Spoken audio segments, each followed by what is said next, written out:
आज अक्षय ऊर्जा दिवस है या यूँ कहें नॉन रिन्यूएबल एनर्जी डे है। और ऐसे में पिछले कई वर्षों में, क्योंकि भारत सरकार और उत्तर प्रदेश की योगी सरकार दोनों का फोकस है नॉन रिन्यूएबल एनर्जी पे, क्या चैलेंजेस मेजर देखते हैं नॉन रिन्यूएबल एनर्जी सेक्टर में, कितना बदलाव आया है और मार्केट अब किस दिशा में बढ़ रही है? नॉन रिन्यूएबल एनर्जी में हाँ, काफ़ी सारे हम लोगों ने और सरकार ने काफ़ी सारे सिस्टम का अडॉप्ट किया है, जिससे क्या है कि ये सेक्टर काफ़ी आगे बढ़ रहा है। जी। और नॉन रिन्यूएबल में आपका सोलर है, आपकी लिथियम बैटरीज है और बैटरी एनर्जी स्टोरेज पे काफ़ी काम हो रहा है। तो यही है कि हम लोग जैसे भी करके आत्मनिर्भर बनेंगे और हम लोग डीजल से दूर रहेंगे और बहुत सारे जो हमारा कोल और अदर्स से जो हम लोग एनर्जी को प्रोड्यूस करते थे, वो हम लोग ग्रीन एनर्जी पे फोकस हो रहे हैं, जिसमें सोलर और अदर पे हम लोग डिपेंडेंसी रहेंगे, विंड। सो दैट क्या है कि हम लोग अपना ही पास जितना भी एनर्जी है उस एनर्जी को हम लोग कन्वर्ट कर पाएंगे हम ऊर्जा में, सो दैट हमारा अदर इंडस्ट्री उस पर डिपेंडेंसी बढ़ेगा। यही है काम रिन्यूएबल एनर्जी का ऊपर, और उसी का ऊपर सरकार का भी दौर है और उसका हिसाब से इंडस्ट्री लोग भी अपने आप को प्रस्तुत कर रहे हैं। सर, आपने ग्रीन एनर्जी का जिक्र किया है, चूँकि आज के समय में जैसे हम लोग हाई राइज सोसाइटीज़ देखते हैं, खासतौर पे जहाँ पे हम हैं नोएडा, ग्रेटर नोएडा में, और सैकड़ों की संख्या में हाई राइज सोसाइटीज़ है, वहाँ पे डीजी का इस्तेमाल होता है। और डीजी से एक मेजर इशू जो आमतौर पे देखने को सुनने को मिलता है, एक एयर पॉल्यूशन और दूसरा नॉइज़ पोल्यूशन, जिसको लेकर रेजिडेंट भी कई बार शिकायत करते हैं। तो क्या लगता है आने वाले वक्त में ये जो सिनेरियो है ये चेंज होने वाला है, और कैसे ये कॉम्पिटिट भी करेगा कि प्रदूषण भी नहीं हो, और जो आप लोग यूपीएस मैन्युफैक्चर कर रहे हैं बेस को लेकर, वो कैसे देखते हैं इस पूरे सिनेरियो का? एक्चुअली पहले यूपीएस सिस्टम्स जो चलता था वो खाली आईटी सेक्टर्स के लिए ये ज़्यादा यूज होता था। कंप्यूटर में हम लोग सुनते थे। हाँ, कंप्यूटर में लगता था। और कुछ लोग ने जो अभी हम लोगों ने जो ट्यूबुलर बैटरीज आया तो उसमें हम लोगों ने घर में इन्वर्टर का उपयोग बढ़ा। बट अभी जो नया टेक्नोलॉजी आया है लिथियम बैटरीज, उसमें क्या होता है कि आप एक तो 15 साल 14 साल के लिए वो बैटरीज चलते हैं, ज़्यादा साइकिल्स होते हैं उसमें। और उसका क्या है कि वो काफ़ी डेंसिटी कम होने से क्या होता है कि जैसे आपने कोई 1 मेगावाट का पावर भी एक कंटेनर में विथ पीसीएस उसको हम आबद्ध कर सकते हैं, वो काफ़ी कम स्पेस लेता है। तो उस हिसाब से आज की डेट पे जो आपने सब बताया सोसाइटीज़ में जनरेटर्स का बहुत प्रदूषण है या नॉइज़ है। और आज की डेट में सबसे बड़ी गंभीर समस्या है कि ये वार का कारण डीजल की प्राइस भी बढ़ रही है और डीजल की अभाव भी होता है। तो उसके दूर करने के लिए जो लिथियम बैटरी की सॉल्यूशंस आ गए हैं, जो कि हम लोग कंटेनर में भर के उसको हम लोग एनर्जी पे कन्वर्ट कर सकते हैं। तो उससे क्या होगा कि एक तो जो पोल्यूशन से दूर हो जाएगा, और जो रात को हम लोग सब लोग सो जाते हैं तो हमारे पास जो ऊर्जा एक्स्ट्रा अवेलेबल रहता है उससे बैटरी चार्ज हो जाएगा। और जब भी लाइट चली जाएगी किसी भी कारण उस टाइम हम वो जो लिथियम बैटरी पे एनर्जी स्टोर है उसको हम लोग ऊर्जा में कन्वर्ट करके घर में जा सकता है। तो इसलिए जो आपकी समस्या है वो बहुत जल्दी दूर, काफ़ी सारे जगह पे लोगों ने अडॉप्ट करके दूर कर भी रहे हैं। और आप जल्दी देखेंगे कि धीरे धीरे डीजल जनरेटर जो है मार्केट से बाहर हो जाएंगे और सब लोग बैटरी एनर्जी पे ही फोकस करेंगे। सर, बैटरी एनर्जी की बात की है तो ये समझना चाहेंगे, पहली चीज़ तो ये एक कॉस्ट इफेक्टिव है एक आम आदमी के लिए, और दूसरा जिस तरीके से हम लोग देखते हैं कि घरों में इन्वर्टर होता है या जनरेटर्स होते हैं, कुछ 7 kVA का इस्तेमाल करता है बिजली की खपत के हिसाब से, तो क्या ये सक्षम है चेंज? अगर एक आम आदमी उसको रिप्लेस करना चाहे तो वो रिप्लेस कर सकता है इजी गोइंग? जैसे छोटे घर में इन्वर्टर्स का आपने बात किया, वो छोटा घर में ऑलरेडी यूज करके वो काफ़ी सारे जगह पे तो जो पावर की अभाव को सक्षम कर पा रहा है। बट अभी जो हम बात कर रहे हैं वो सब बहुत सारे छोटे छोटे घर में जो पावर चल रहा था उसको कंबाइन करके बहुत बड़ा मेगावाट स्केल पे चलेगा। तो नेचुरली इसलिए वो मेगावाट स्केल पे इसीलिए ये यूटिलाइज होकर काम हो सकता है। जैसे क्या मैंने पहले बताया कि जो पहले ट्यूबुलर बैटरी होता था वो काफ़ी बड़े साइज़ के होते थे। जी। तो आप जैसे मेगावाट लेवल पे उसका कोई बैटरीज को आप इस्तेमाल करेंगे 2 घंटा 4 घंटे के लिए, आपको काफ़ी ज़्यादा स्पेस चाहिए। और वो क्या होता था कि 3 साल 4 साल ही उसकी लाइफ होता था। तो आदमी इतना इन्वेस्टमेंट करे, इतनी स्पेस भी दे और 3-4 साल में फिर उसको रिप्लेस करे, it is a very huge investment होता था।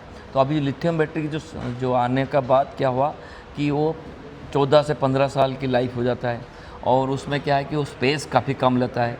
तो इसीलिए ये डेफिनेटली जो स्पेस कम हो गया और काफ़ी ज़्यादा साइकिल चल रहे हैं, तो उसके लिए ये धीरे धीरे लोगों ने उसको एडॉप्ट करना स्टार्ट कर दिए।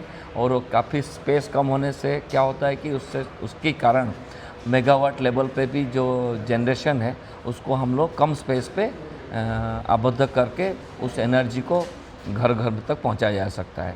तो इसी कारण क्या है कि लोगों ने इसको एडॉप्ट करना स्टार्ट किया है और आप देखेंगे कि बहुत जल्दी ये बहुत सारा जगह पे चल पड़ेगा। और यही कारण है कि क्यों ये किया जा सकता है और ऑलरेडी हो रहा है, इसलिए कोई बड़ी बात नहीं। हाई राइज सोसाइटीज़ में जैसे जिक्र किया कि डीजी सेक्शन, तो क्या अब लोगों ने आपसे कांटेक्ट करना शुरू किया कि हम लोग इसको चेंज करना चाहते हैं यूपीएस से, या आपके जो ये सिस्टम आप लोगों ने डेवलप किया है इससे इस तरीके की कुछ डिमांड्स आने लगी हैं आपको मार्केट से? बहुत ज़्यादा आने लग गए। देखो आपने ये सब बन रहे घर घर के लिए बन रहे, छोटे छोटे 5 kVA के हैं जो कि एक 2 बेडरूम एक 4 बेडरूम के घर के लिए है। इससे छोटे भी 2 kVA वाले भी हम लोग ने बनाए हुए हैं, वॉल माउंटेड बनाए हुए हैं। ये सब में जो है 2-2 घंटे 3-3 घंटे की बैटरी बैकअप इसके अंदर लिथियम बैटरी के सॉल्यूशंस चल गए हैं। और आप देखिए 1-2 घंटे का सॉल्यूशन कितना छोटा कैबिनेट पे ही बन सकता है। तो आदमी के पास जैसे घर छोटा रहते हैं तो उसमें भी हम इसको लगा जा सकता है। तो इसलिए काफ़ी डिमांड अभी इसका ऊपर आ रहा है। और बिकॉज ऑफ द गवर्नमेंट की काफ़ी सारे जो सुविधाएं हम लोगों ने मिल रहे हैं उसके कारण काफ़ी प्राइस भी कम हुआ है लिथियम बैटरी पे और इसीलिए एफोर्डेबल भी बन गया है। और लोगों को अभी हम लोग समझा रहे हैं कि भाई आप वो जो ट्यूबुलर बैटरी से हट के इस पे जाइए, तो कि ये एक तो 5 साल 6 साल का 5-6 साल जो पहले 3 साल तक चलता था ये 10-12 साल चलेंगे। और आपको क्या है कि काफ़ी एडवांटेज है। तो लोग काफ़ी स्पेस जब कम हो गया लोगों को ये भी लग रहा है कि ये इसको हम लोग कहाँ पे भी फिट कर सकते हैं। और these are all dry batteries, तो इसको हम लोगों ने कहाँ पे भी फिट होने से कारण क्या होता है कि लोगों ने धीरे धीरे एडॉप्ट करना चालू किया। काफ़ी सारे हम लोग को डिमांड आ रहे हैं। सर एक चीज़, जैसे कि आपने कहा इन्वर्टर की लाइफ 3 से 5 साल होती है, उसके बाद बैटरी ख़राब हो जाती है या इश्यूज आने शुरू हो जाते हैं। इसकी लाइफ आपने बताई 10 से 15 साल होती है। 15 साल के बाद इसका क्या होगा? एक इन जनरल सवाल है, आम आदमी जानना चाहता है कि लिथियम बैटरी जो आप लोग इस्तेमाल कर रहे हैं इसका 15 साल बाद क्या होगा? देखिए 15 साल बाद ये बैटरी ख़राब नहीं होते।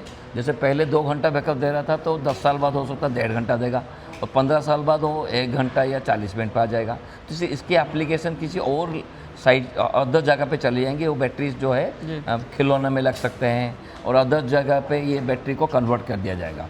और अभी गवर्नमेंट की काफ़ी सारे पॉलिसी भी आ कि जैसे स्क्रैप कैसे किया जाएगा या उसको हम रिसाइकल कैसे करें।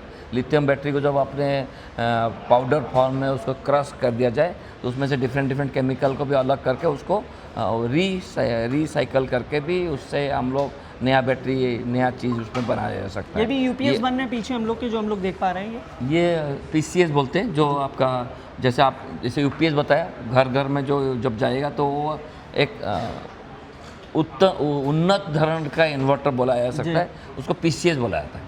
तो पीसीएस जो है लिथियम बैटरी के साथ मिलके आपका घर में ऊर्जा पैदा करता है। तो इसलिए इसको पीसीएस है, but technology similar to UPS and inverter, थोड़ा सा उन्नत और उसमें काफ़ी सारे अपग्रेड बोला जा सकता है। और उसमें हम लोगों ने इसका थोड़ा जो लिथियम के हिसाब से चार्जिंग साइकिल्स एडॉप्ट करना पड़ता है, एक्स्ट्रा चार्जिंग करना पड़ता है। और एक एडवांटेज हमने बताना भूल गया आप लोग को, जो इन्वर्टर की बैटरी है 7-8 घंटा लगता है उसको चार्ज करने में। ठीक है। ये हम जिसकी जैसे मैंने बताया उन्नत धरण का टेक्नोलॉजी आ गया है। बैटरीज जो लिथियम बैटरीज है वो फास्ट चार्जिंग से 1 घंटे के अंदर पूरा चार्ज हो जाता है। तो कितना वॉट चाहिए? वाट तो वही जितना आपका बैटरी के उतना ही लेगा, बट वो जल्दी से चार्ज हो जाए। जैसे आपकी मोबाइल में लिखा रहता है फास्ट चार्जिंग, तो उसमें ऐसे ही जो फास्ट चार्जिंग की सर्किट हम लगा के हम उसको जल्दी से चार्ज किया जा सकता है। बट पानी वाले जो बैटरी या ट्यूबुलर वाले बैटरी में आप कितना भी चार्जर को बढ़ाओ, ज़्यादा चार्जर करेंगे तो ख़राब भी हो सकता है।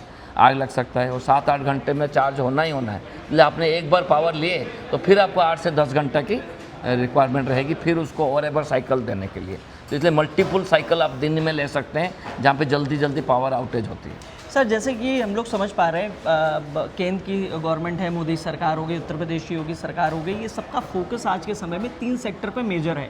एक एआई हो गया, आर्टिफिशियल इंटेलिजेंस, दूसरा आपका हो गया डेटा सेंटर्स पे, और तीसरा हो गया नॉन रिन्यूएबल एनर्जी पे, रिन्यूएबल सेक्टर पे, एनर्जी सेक्टर पे। तो ये चूँकि जो तीसरा है इसको छोड़े तो जो 2 सेक्टर्स हैं डेटा सेंटर और एआई, इनको पावर भी चाहिए, कांस्टेंट पावर चाहिए, विदाउट फ्लक्चुएशन चाहिए, नो ट्रिप जोन जिसको हम बोलते हैं वो भी चाहिए।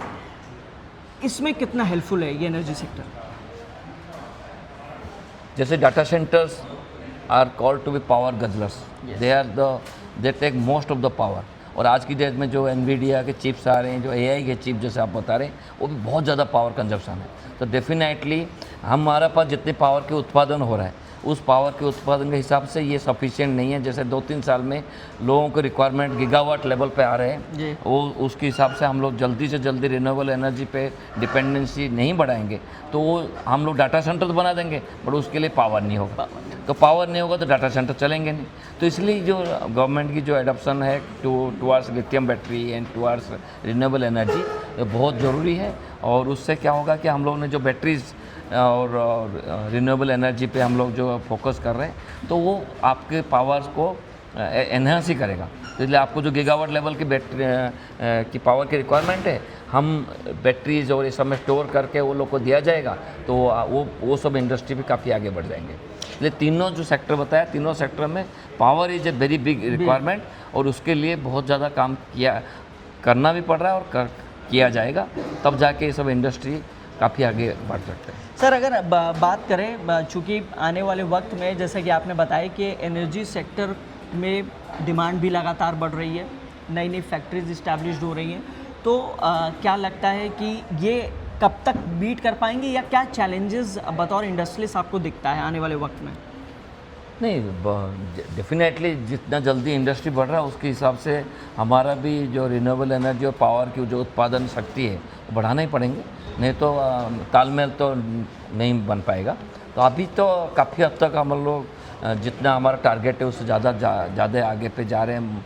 मोदी सरकार, योगी सरकार के योगदान से काफ़ी आगे हम लोगों ने टारगेट से आगे जा रहे हैं। और बट जब बड़े बड़े डाटा सेंटर्स आ जाएंगे उसके तक और हमको टारगेट से डबल करने पड़ेंगे, तब जाके हम वो लोग को मीट कर पाएंगे। जैसे हमारा अभी 30 गीगावाट बाय 2030 के टारगेट है, वो बहुत बड़ा टारगेट है और उसको टारगेट को मीट करने के लिए जो गवर्नमेंट की बहुत सारे टेंडर्स और काफ़ी सारे पॉलिसीज आ रहे हैं वो मीट हो जाएगा तो एक फास्ट पढ़ाओ हम लोगों ने मीट कर पाए।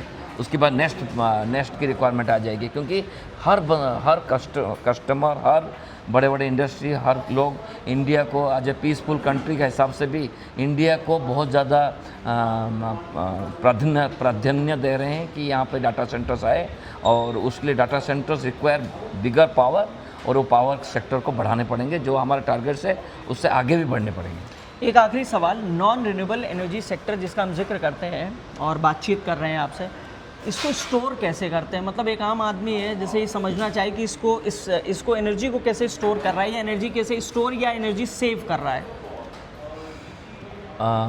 जो हम लोग जैसे आप जितना भी अभी पहले जितने भी डिवाइसेस आ रहे थे सोलार में या विंड में, एक चीज़ और ऐड ऑन करना चाहेंगे। जैसे आज से 20 साल पहले आप देखते होंगे कि 100 वाट का बल्ब जलता था, आज 10 वाट के बल्ब से काम चल रहा है।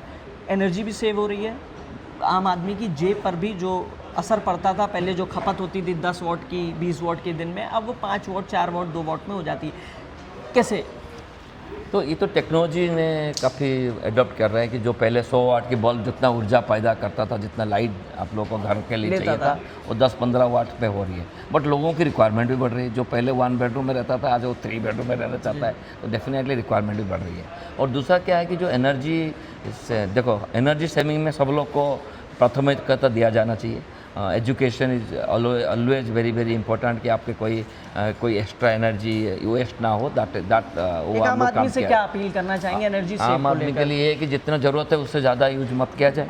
जैसे आपकी 3 घर है तो एक घर में आपका काम हो रहा है तो दूसरा 2 घर की लाइट बंद कर दिया जाए। आजकल बहुत सारे स्मार्ट स्मार्ट टेक्नोलॉजी आ चुके हैं, जिसमें आपका जिस घर में लाइट एक्स्ट्रा जल रहा है वो बंद हो जाएगा, आप जैसे ही जाएंगे वहाँ का वो लाइट ऑन हो जाएगा। उससे हमारा काफ़ी सारे वो सब चीज़ को एडॉप्ट किया जाए, स्मार्ट लाइटिंग सिस्टम जिसको बोलते हैं, उससे क्या होगा, आपकी काफ़ी सारे एनर्जी सेव होगा, इसलिए दैट इज़ वन। सेकेंड है कि आपने जैसे आपने क्वेश्चन पूछा कि एनर्जी को स्टोर करके कैसे किया जाए, जो एक्स्ट्रा एनर्जी हम लोग दे रहे हैं, जैसे सोलर में आपने 5 मेगावाट की सोलर जनरेट कर लिया और आपने क्या है यूटिलाइज 2 मेगावाट कर रहे हैं, तो पहले क्या होता था, कोई साधन नहीं था कि वो 3 मेगावाट को हम क्या करें। अभी 3 मेगावाट की बैटरी पे आप स्टोर कर लीजिए, और जो स्टोर बैटरी है जब आपकी रात में सोलर नहीं है उसमें आप यूज़ करिए, या उस 3 मेगावाट आपका एक्स्ट्रा चाहिए है हो गया तो आप गवर्नमेंट को वापस दे दीजिए ग्रिड को, ताकि वो गवर्नमेंट क्या है किसी और कस्टमर को दिया जा सकता है। ये सब पॉसिबिलिटीज़ आ रहे हैं और उसको सब काफ़ी सारे गवर्नमेंट एडप्ट भी कर रहा है और लोग भी एडप्ट कर रहे हैं। ये सब चीज़ करेंगे तो एनर्जी की जो वेस्टेज हो रहा है उसको भी हम लोग सेव कर पाएंगे। तो देखिए ज़ाहिर तौर पे इस वक्त हम सूरजपुर में मौजूद हैं और ये BP की जो फैक्ट्री है वहाँ पर मौजूद है, और किस तरीके से आने वाले समय में तमाम चेंजेस किए गए हैं इन्वर्टर को लेकर। ख़ास तौर पे देखिए इस तरीके की 20 मशीनें बनाई गई हैं। उद्देश्य यही है कि जो एनर्जी है उसको सेव किया जा सके, और जो आने वाले वक्त में फिर चाहे AI सेक्टर में हो या डेटा सेंटर्स के सेक्टर में हो, एनर्जी की खपत जिस तरीके से बढ़ रही है उसको कैसे मीट किया जाए उसको लेकर आज बातचीत की है।